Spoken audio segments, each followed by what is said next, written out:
Assalamualaikum semuanya. Hari ini 16 Februari 2025 kita mau arisan keluarga. Kebetulan hari ini arisannya di kolam renang. Jadi nanti setelah arisan kita bisa berenang. Nah, sebelum mulai arisan kita dengerin dulu ceramah dari Ustadz. Tema ceramah kali ini adalah persiapan menuju bulan suci Ramadan. Nah, ini Ustadznya udah datang, kita mau siap-siap dengerin ceramahnya. Baik, syukur jazakumullah khairan.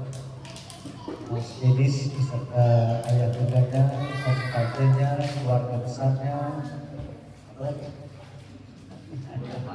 Pak Bulbinya, Hafizahullah, semoga Allah menjaga bapak-bapak ibu semuanya, berkahi keluarga besar ini, amin Allahumma.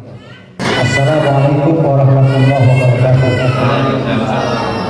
Alhamdulillah, hamdan katsiran thayyiban mubarakan fihi kama yuhibbu rabbuna wa yarda. Wassalatu wassalamu ala nabiyyi rahmah wa ala alihi wa ashabihi wa man tabi'ahum bi ihsanin ila yaumiddin wa ba'd. Ya ayyuhalladzina amanu taqullaha haqqa tuqatih wa la tamutunna illa wa antum muslimun. Wahai orang-orang yang beriman, bertakwalah kalian kepada Allah dengan sebenar-benar takwa, dan janganlah kalian mati kecuali dalam keadaan beriman, kecuali dalam keadaan mentauhidkan Allah, kecuali dalam keadaan beramal soleh, kecuali dalam keadaan beribadah hanya kepada Allah dengan ikhlas dan sesuai dengan sunnah Rasulullah SAW. Senantiasa Nabi kita yang mulia Muhammad SAW bersabda di awal nasihat beliau, pidato beliau, taujih beliau, khutbah beliau, dengan sabdanya yang patut dicatat dengan kita mas. Beliau bersabda, fa inna khairal hadisi kitabullah. Sesungguhnya sebaik-baik perkataan adalah kitabullah, Al-Quran, kalam Allah, iman Allah, wahyu Allah. Wa khairal hadi Muhammadin sallallahu alaihi wasallam, dan sebaik-baik petunjuk adalah petunjuk Nabi kita Muhammad sallallahu alaihi wasallam. Ini kita kenal dengan al-hadis atau as-sunnah. Wa syarrul umuri muhdatsatuha, dan seburuk-buruk perkara-perkara yang baru dalam agama. Wa kullu muhdatsatin bidah, dan setiap perkara yang baru dalam agama Nabi kita boleh katakan adalah bid'ah. Wa kullu bid'atin dhalalah, dan setiap bid'ah adalah sesat. Wa kullu dhalalatin bid'ah, dan setiap kesesatan tempatnya di neraka. Bapak, ibu-ibu, dan tante, adik-adik yang kami cintai dan kami muliakan karena Allah. Alhamdulillah, pada kesempatan siang hari yang berbahagia ini kita semua bisa berkumpul tentu dalam rangka yang pertama, thalabul ilmi, menuntut ilmu agama. Nabi SAW bersabda, thalabul ilmi fardhun 'ala kulli muslimin. Menuntut ilmu itu hukumnya wajib atas setiap muslim, termasuk yang muslimahnya juga. Yang kedua, tentu dalam rangka silaturahim. Ada dua istilah, ada silaturahmi, ada silaturahim.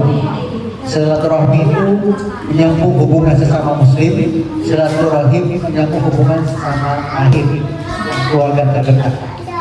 Dan mudah-mudahan kita yang hadir di sini termasuk bagian dari sabda Nabi yang mulia Muhammad SAW, barang siapa yang ingin dipanjangkan umurnya dan diperluas rezekinya, maka hubungkan tali silaturahim atau silaturahim.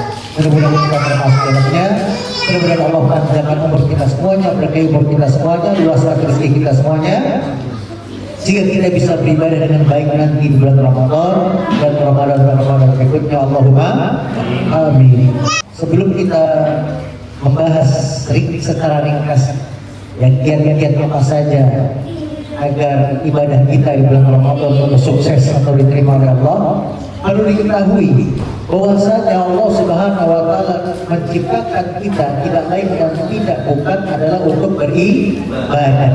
Wa ma khalaqul jinna wal insa illa liya'budun. Kata Allah, dan tidaklah aku ciptakan jin dan manusia kecuali untuk beribadah kepadaku. Jadi kalau ada yang bertanya nih Bapak ini, tujuan penciptaan manusia, tujuan penciptaan jin, penciptaan alam semesta, malaikat, untuk apa tadi? Ibadah.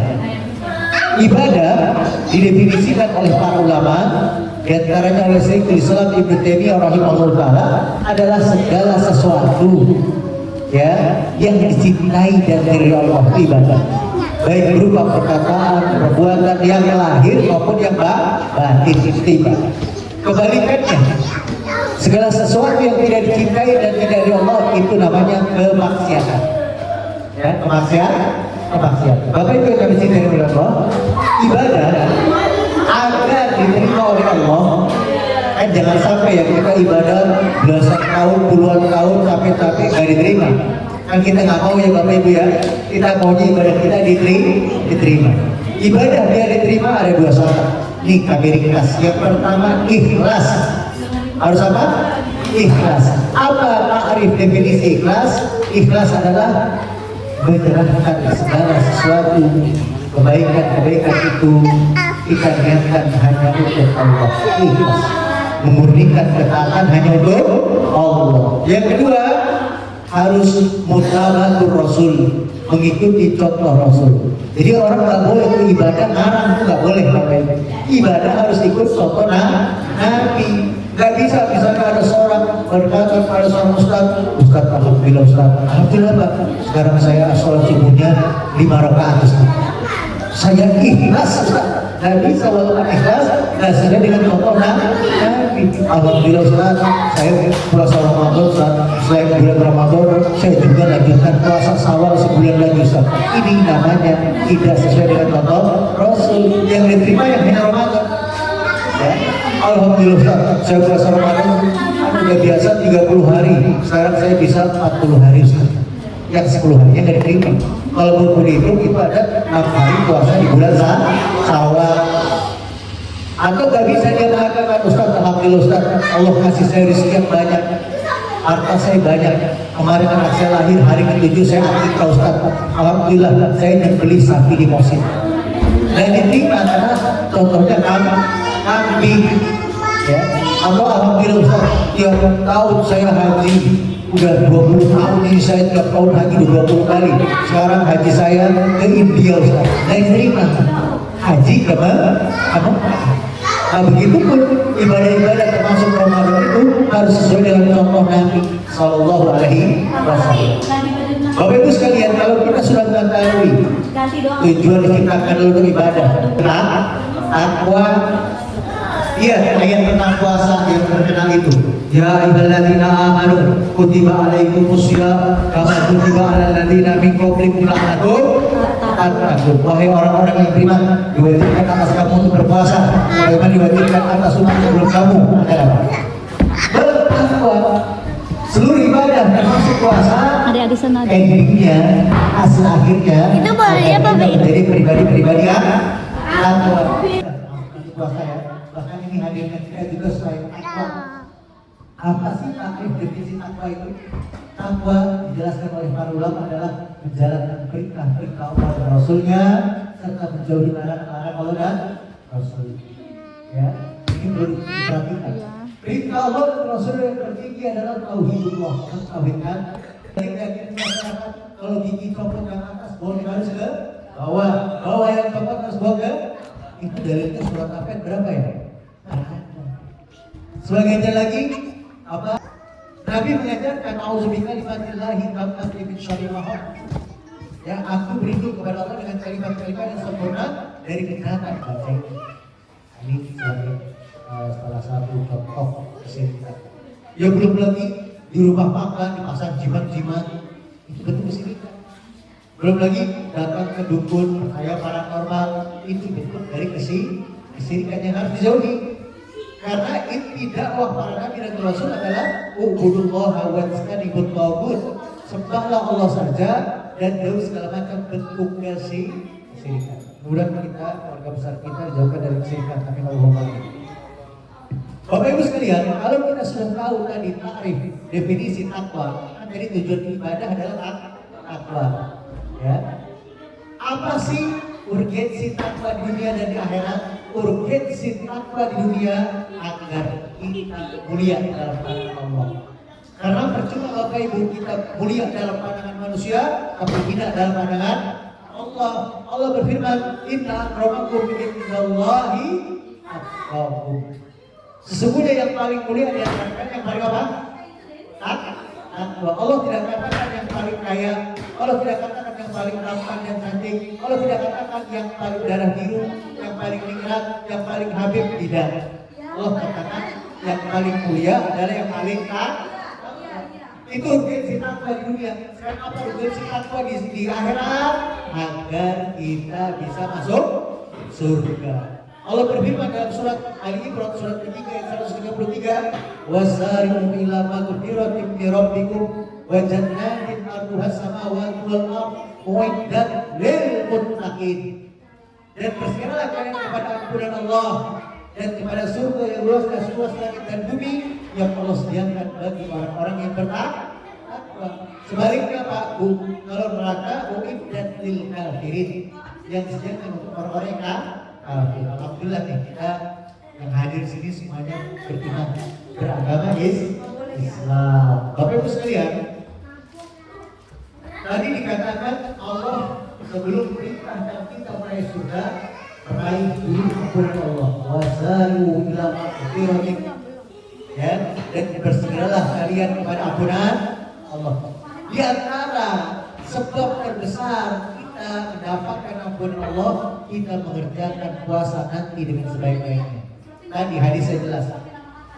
Man shoma Ramadan imanan, man shoma Ramadan imanan wa ihtisaban, ghufira lahu ma taqaddama min dzanbi.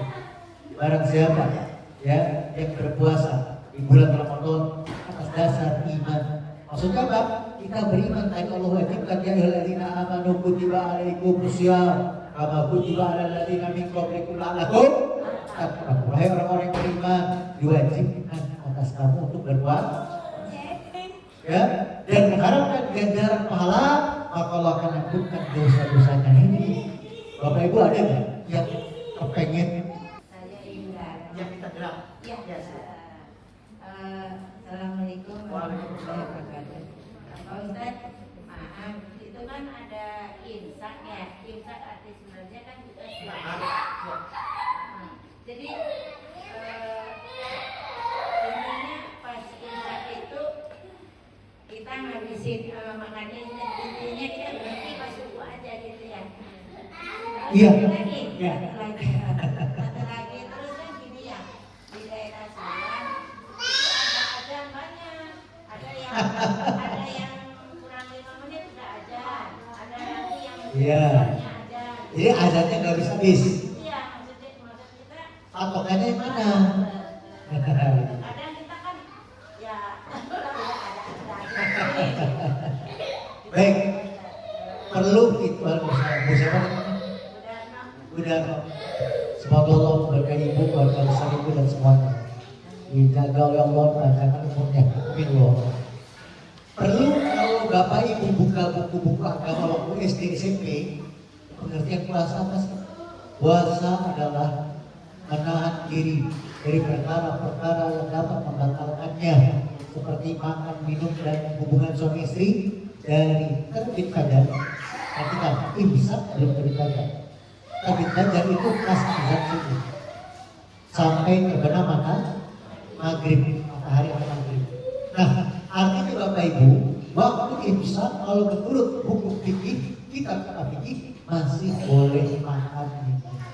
Itu cuma untuk peringatan, hati-hati, siap-siap saja. Ya. Bukan imsak itu melarang makan minum, tidak. Karena definisi puasa adalah menahan diri dari perkara-perkara dapat membatalkan puasa, makan minum dan termasuk merokok, termasuk ngoper, termasuk hubungan suami istri, dan terbit fajar. Terbit fajar itu apa? Imsak atau azan subuh? Azan subuh. Ya, jadi itu sudah jelas ya Bapak Ibu ya. Yang kedua, pakai azan subuh yang mana? Kalau boleh saya saran, mendingan pakai jadwal waktu sholat saja. Karena ngikutin azan gak habis-habis. Nanti kita makan terus ya. Jadi lihat aja, kan sudah ada jadwal dari pemerintah itu. Jadwal sholat abadi ya Pak. Sudah ada. Karena begini, kalau kita misalnya buka puasanya, itu muazzinnya makan minum dulu. Kalau kita nungguin azan, telat kita buka puasa. Muazzin itu makan minum dulu baru azan. Padahal sudah beberapa. Jadi yang benar lihat aja. Lihat waktu sholat itu. Oh, walaupun belum azan itu udah boleh buka. Karena tadi muazzin umumnya makan minum dulu sebelum azan. Paham dari situ ya? Wallah. Ada lagi? Iya. Ibu influencer. Silakan. Assalamualaikum warahmatullahi wabarakatuh. Saya mau bertanya perihal perhitungan fidyah. Baik. Dan hukumnya apa sih kalau misalkan kita memfidyahkan orang yang sudah meninggal? Baik, karena puasa waktu itu. Iya. Terima kasih. Assalamualaikum warahmatullahi wabarakatuh.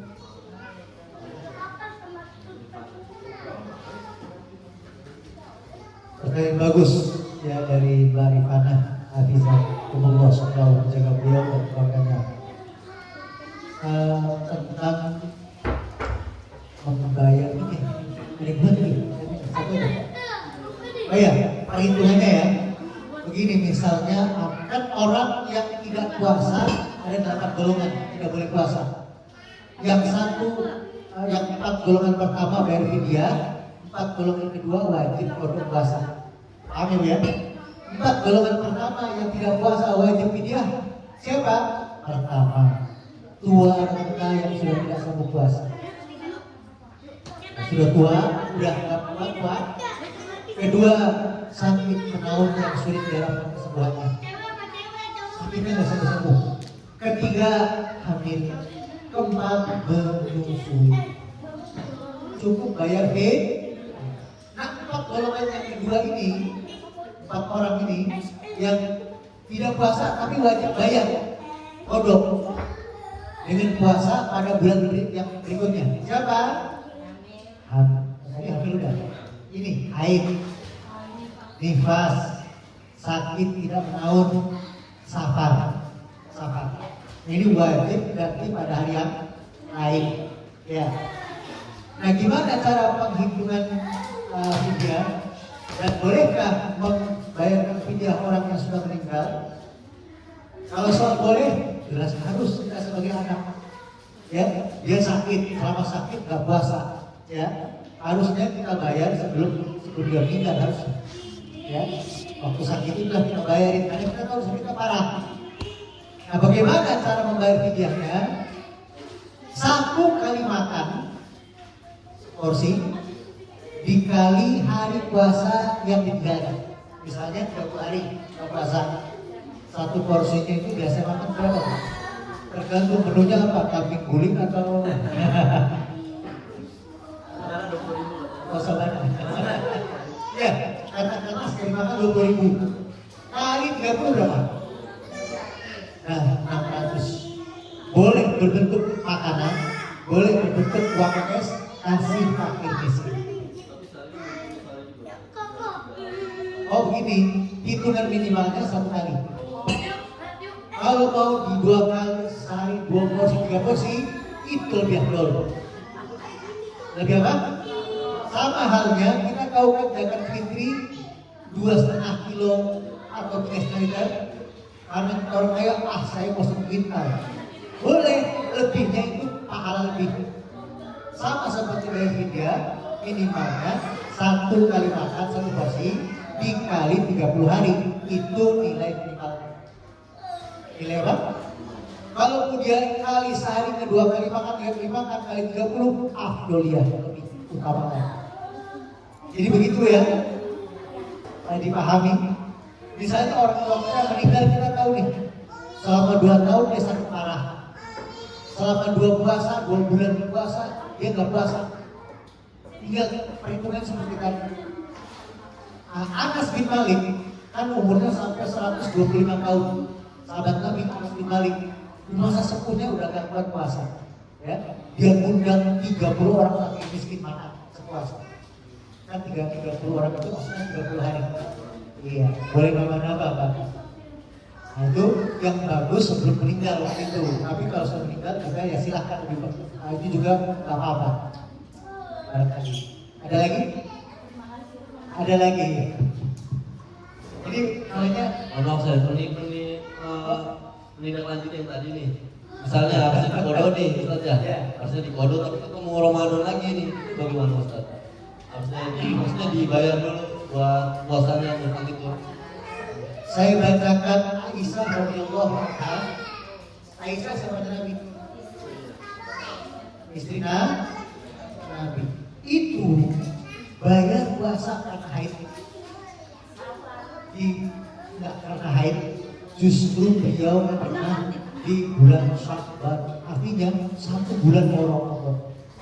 Maka saya pun bertanya begini Bu, kalau orang nanya habis Ramadan, Ustaz, saya dahulukan qadha karena haid nifas kemarin, itu bayar atau puasa sunat Syawal ya?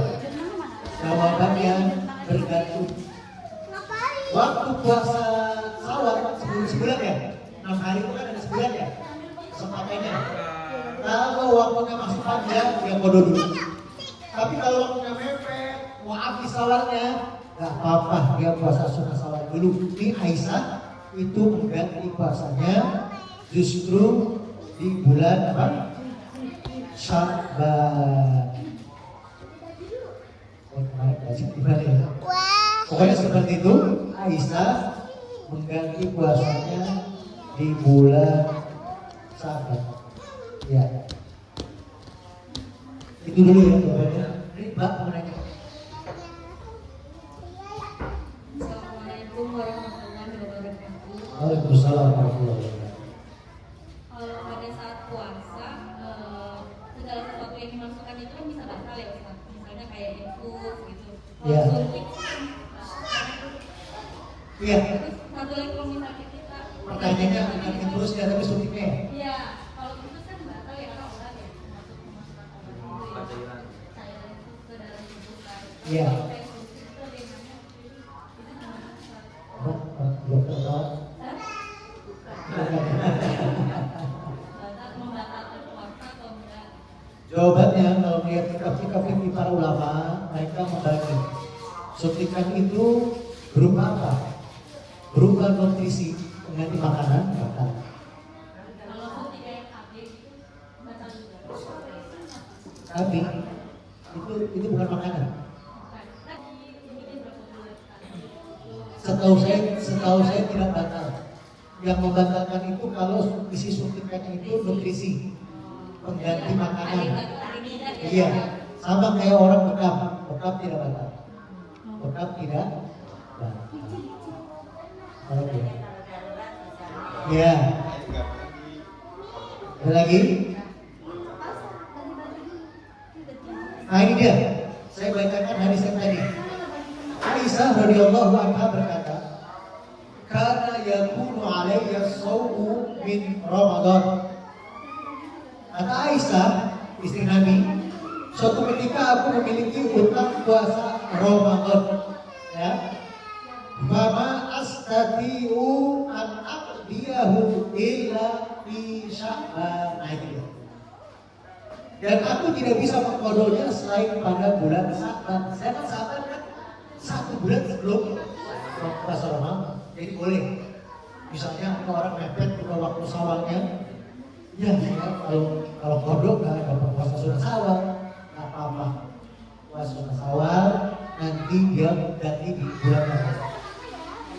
Kalau ada orang nanya begini, tapi kan Aisyah satu paket Ustaz, yang gimana? Barang siapa yang puasa Ramadan kemudian disambung dengan 6 hari puasa di bulan Syawal, maka dia pahalanya seperti puasa 1 tahun.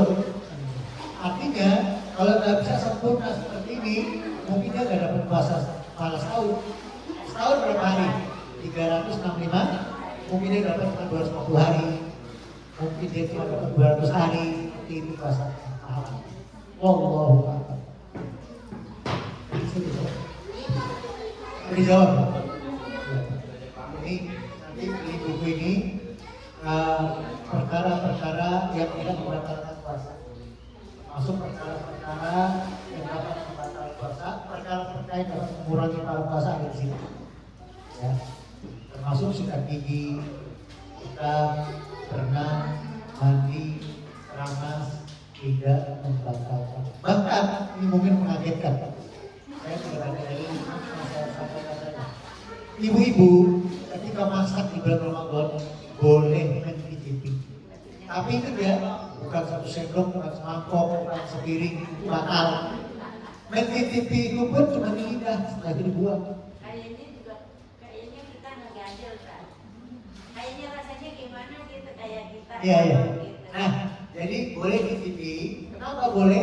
Pertama dibolehkan Nabi, sahabat juga membolehkan. Yang kedua kan dasar tenggorokan. Saya bertanya Bu, indera perasa dan tenggorokan apa tidak? Tidak. Jadi ini aja. Kedua, jangan borak borak. Dapat lagi. Oh, gak ada yang lihat. Habis 5 sendok. Itu batal. Allahu Akbar. Sebenarnya Ya, ya boleh. Ustaz, perihal Ramadan kan biasanya sahabat itu banyak yang ziarah kubur ya Ustaz ya. Oh iya, Ah, di mana-mana terjadi Pak ya. tuh, bagaimana sih adab dan etika ketika kita ziarah kubur, karena kebanyakan ziarah kubur itu mendekati pada kesyirikan nih, ya kan? Jadi saya pernah baca juga itu kalau nggak salah sebelum masuk lingkungan kuburan itu kalau nggak salah harusnya alas kaki dilepas itu Ustaz. Istilah seperti itu. Iya. Jadi bagaimana sih etika dan adabnya itu ketika ziarah kubur? Bagus, pertanyaan yang bagus sekali. Di satu sisi kita melihat setiap menjelang Ramadan itu jalan-jalan macet. Karena orang antri masuk orang yang mau UGD dari UGD, orang mau mengajar, jadi ilmu yang disampaikan diterhambat. Orang mau belajar, dapat ilmunya jadi terhalang. Orang mencari nafas supir-supir, jadi kurang sekolahnya kan. Ya. Ketahuilah, ziarah kubur itu sunnah Nabi betul, tapi Nabi tidak menentukan kapan. Gak ada dalil Nabi, para sahabat termasuk Imam Mazhab keempat Hanafi, Maliki, Syafi'i, Hambali mau puasa ziarah kubur. Itu gak ada dalil. Yang ada anytime. Apa anytime? Terserah kapan waktu. Ya. Ustaz, masalah ada orang motor. Justru saya sempatnya mau Ramadan, ya udah berarti selamat bermacam-macam. Ya. Ya, ini kayak kapan waktu kita mau apa? Ziarah. Dan ziarah kubur betul. Sunnahnya pertama-tama kita mengucapkan salam. Yang kedua, kalau masukkan jalan kuburan itu ada dua, ada jalan kendaraan yang asal itu gede, ada jalan setapak ke kubur. Dan di jalan setapak ke kubur disunahkan kita melepas alas kaki. Tapi ingat, hukumnya sunnah bukan wajib. Jadi kalau ada orang melepas, dapat pahala lebih. Kalau ada orang yang melepas, nggak dapat pahala lebih. Baik, bukan haram. Ya. Ulama yang mengatakan haram mendapatkan perbuatan paling tinggi makruh saja. Tapi kalau kita lepas, pahalanya tetap. Sekian dari saya. Mohon maaf apabila ada salah kata. Sempurnakan Nabi Allah, bila itu kami hak, wassalamualaikum khairat. Wassalamualaikum warahmatullahi wabarakatuh. Waalaikumsalam. Alhamdulillah, terima kasih Ustadz Yasin atas tausiahnya hari ini. Semoga ilmu yang diberikan bermanfaat dan menjadi amal jariah untuk kita semua. Amin Allahumma amin. Selanjutnya acaranya adalah ramah tamah dan anak-anak sudah boleh makan lalu berenang.